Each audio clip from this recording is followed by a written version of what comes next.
During break, Adanna went to the admissions office, her hands gripping the strap of her bag. The room was cold, too cold. Everything was quiet except for the ticking of a small clock on the wall. A woman in a black suit sat across from her, reading through a file. Her sharp eyes flicked up, scanning Adanna from head to toe. "Adanna Nwachukwu," she said, pronouncing her name awkwardly. "You are here on a full scholarship."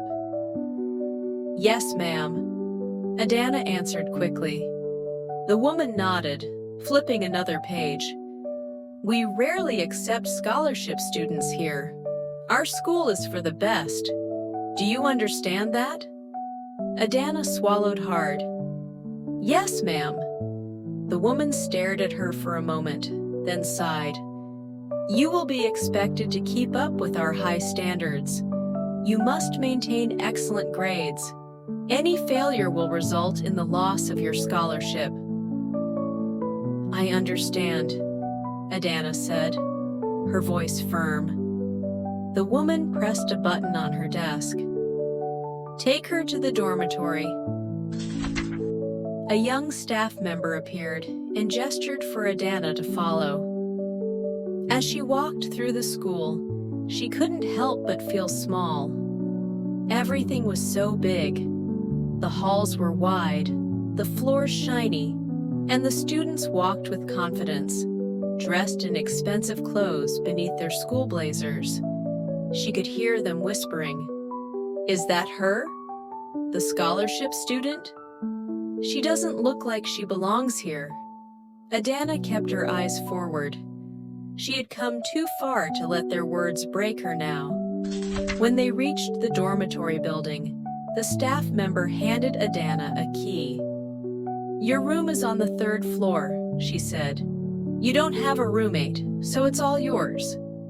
Adanna's heart skipped a beat. A room of her own? She had never had that before. She climbed the stairs and unlocked the door. Inside was a simple but beautiful room. A bed with white sheets, a desk with a lamp, a wardrobe, and a small bathroom just for her. It was bigger than the entire space she and her mother shared back home. She stepped inside slowly, running her fingers over the smooth desk. "This is mine." For the first time since arriving in Korea, she let out a deep breath. But the moment of peace didn't last. A loud knock on her door made her jump.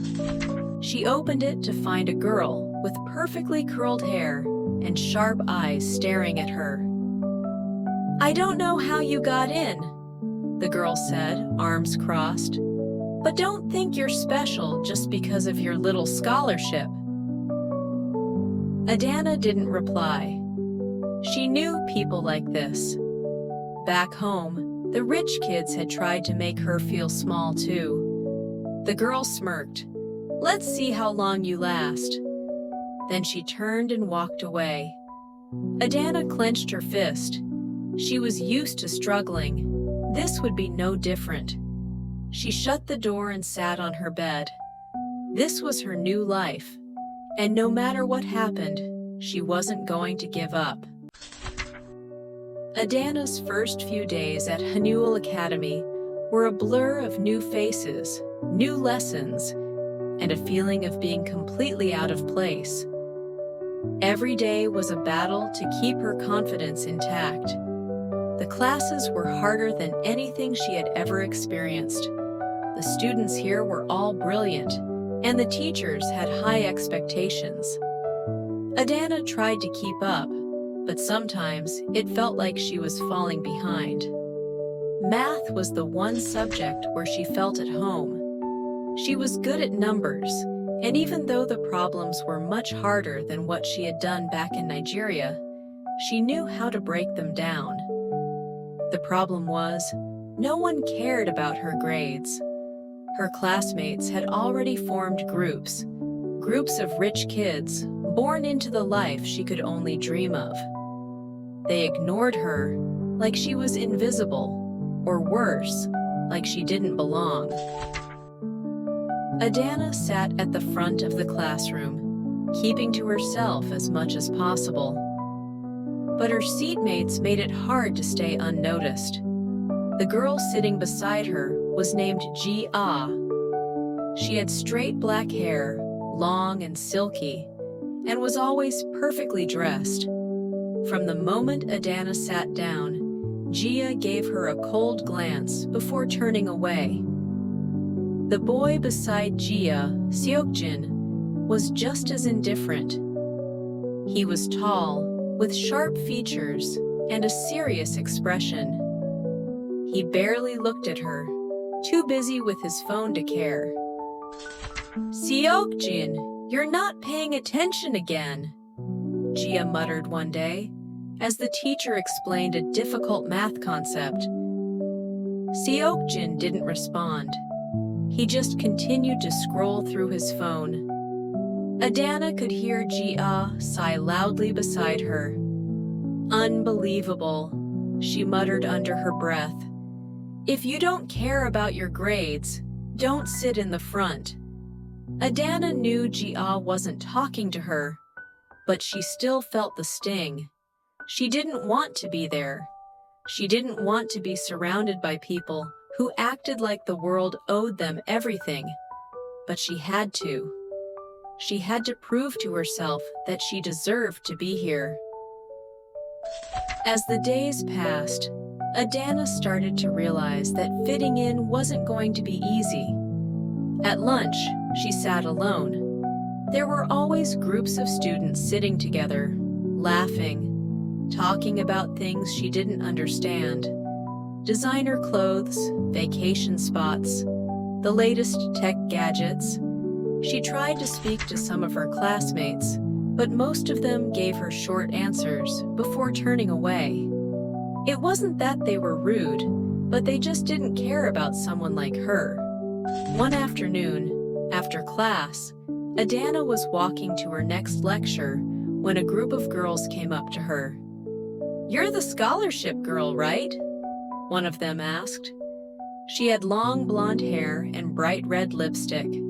Her name was Minji, and she was one of the most popular girls in school.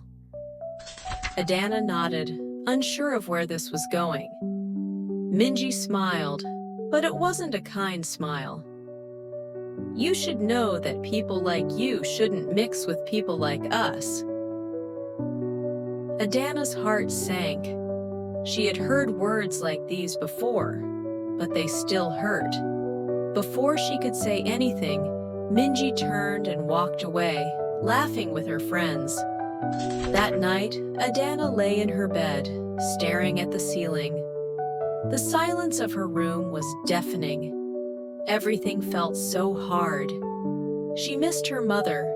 She missed the familiar sounds of Lagos, the hustle of the market, the warmth of her tiny room, the laughter they shared despite everything. Here, she felt small. She felt invisible, but she knew she couldn't give up. The next day, she sat in her seat again, beside Jia and Seokjin, trying to ignore the harsh words of her classmates. She kept her eyes on her books, determined to learn, determined to prove that she belonged here. The teacher began a new lesson, and despite the weight in her chest, Adanna focused. She wouldn't let anyone or anything stop her. As the days passed, something unexpected happened. During a break, Seokjin looked up from his phone and caught Adanna's eye. She quickly looked away, but to her surprise, he didn't ignore her. "You're good at math," he said, his voice quiet but clear. Adanna blinked, unsure if he was talking to her. "You solved the last problem faster than anyone," Seokjin continued, turning his phone off and leaning slightly toward her. "How did you do it?" Adanna felt her heart race. He wasn't mocking her. He was interested. "I just broke it down step by step," she explained, feeling a bit nervous. I work with patterns. It helps me understand the solution. Seokjin nodded, a small smile on his face. Interesting. You're not like the others. Adanna wasn't sure how to respond. She wasn't sure if that was a compliment or not, but she nodded anyway. From that moment, Seokjin started talking to her more. At first, it was just about schoolwork, but soon it was about other things. He asked about her life in Nigeria, her dreams, and what she wanted to do after school. It wasn't much, but for the first time since she arrived, Adanna felt like she might not be completely alone. Perhaps, just maybe, she could find her place here, she thought to herself.